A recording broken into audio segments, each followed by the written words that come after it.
Hey everybody, today we're going to take a look at the quadcopter from JJRC. This is, I believe, the HSP model.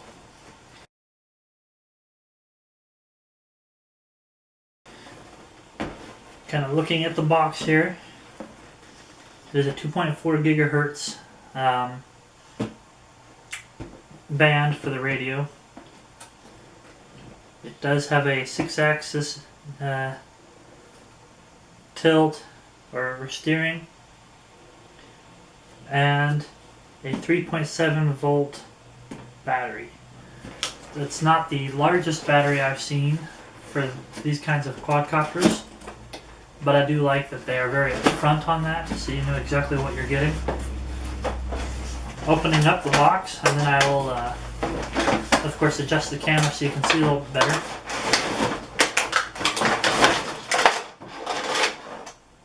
I kind of made it explode a little bit. But we do have the full unit. I'm going to go ahead and adjust the camera so you can see everything that this comes with, and we'll go over the different functions. Getting in as close as I can here to show the unit. The first thing that I noticed is that the battery, let me get this back down in the film for you, is actually on the top of the quadcopter. You can see that it is not connected at the moment, which is fine. It'll help the battery to last longer, but it does just sit right down there on the top. We'll go ahead and connect that up, and then we'll continue on. It's really easy to connect. Should be fairly straightforward on that.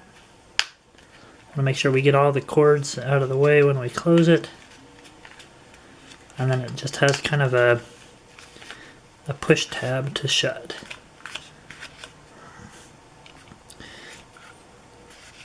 On the bottom, looks like we do have a connector for a camera, as well as a few holes here for the landing gear. And on the top, it looks like we do have a few holes as well for some prop guards. I'll go ahead and pull those out right now and show you. First thoughts is it's actually a kind of a smaller drone, which is perfectly fine with me. I think that'll offset the battery quite a bit. And it's, even though it's a quadcopter design, you can see it's, I don't know if it's just me, but it looks like it's slightly asymmetrical, which again is kind of a neat take on it. Definitely cool. I'm excited about that. Going a little deeper, we do have the prop guards. I haven't decided if I'm going to use those yet or not. The landing gear, which just kind of snaps in on the bottom here. I'm not entirely sure that this does have retaining screws. I think it just kind of pops in just like that. So really quick and easy.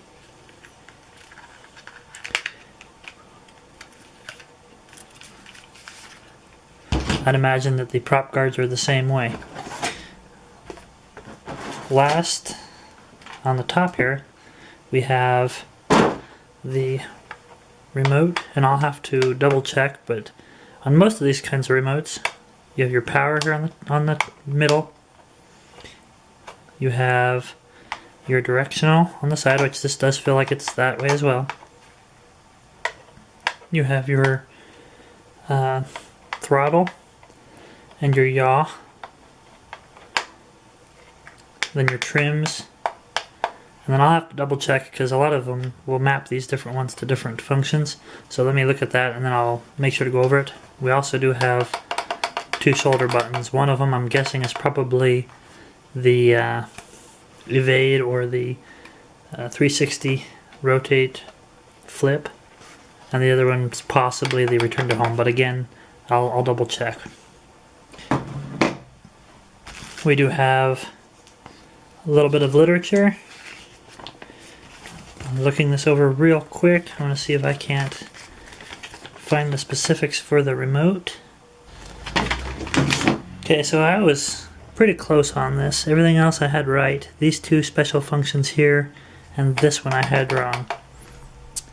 This one is your speed adjustment, so you can go between beginner, intermediate, advanced.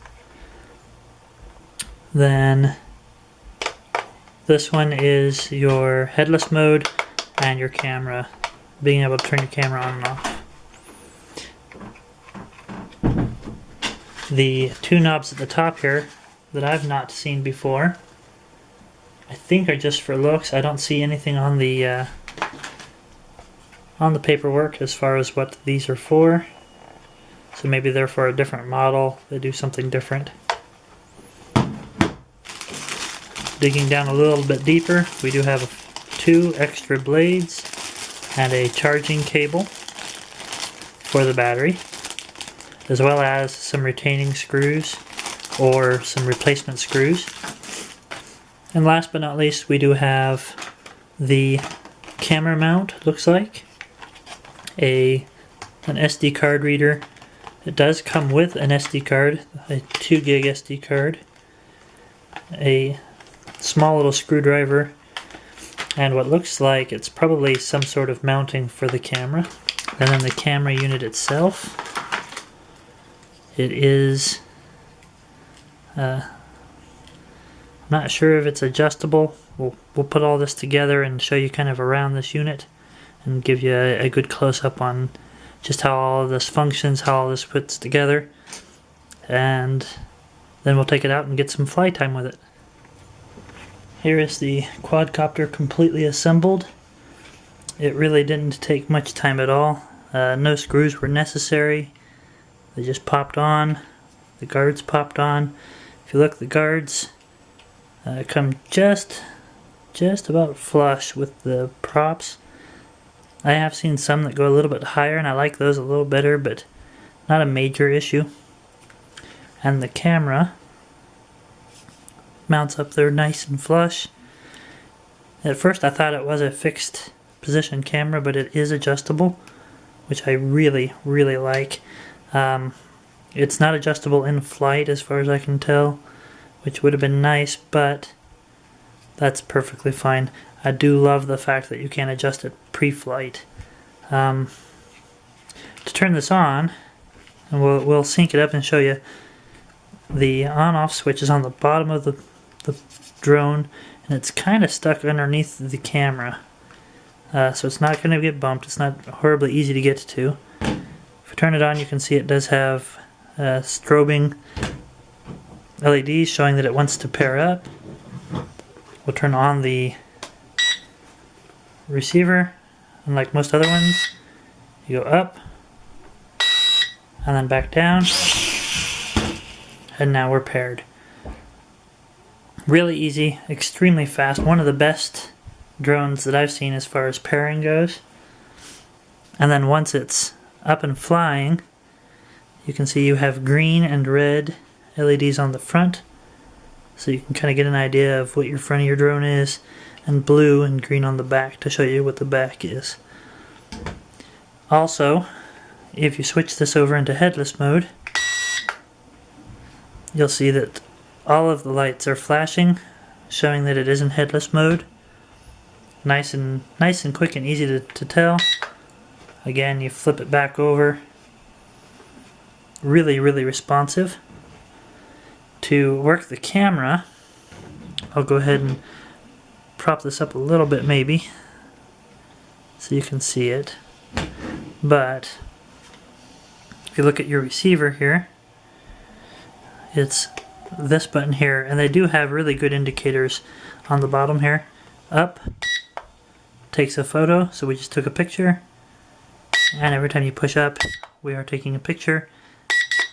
Down starts it in recording, and if you look on the bottom here, we do have a red indicator. Let me try to get that. Sorry, I'm trying to juggle everything here. We do have a red indicator on the bottom of the camera showing that it is recording. Hit it again, and it goes blue, so we know that we're not recording. Really easy. very intuitive, and I can't wait to get this out and down. Test starts it in recording, and if you look on the bottom here, we do have a red indicator. I'll try to get that. Sorry, I'm trying to juggle everything here. We do have a red indicator on the bottom of the camera showing that it is recording.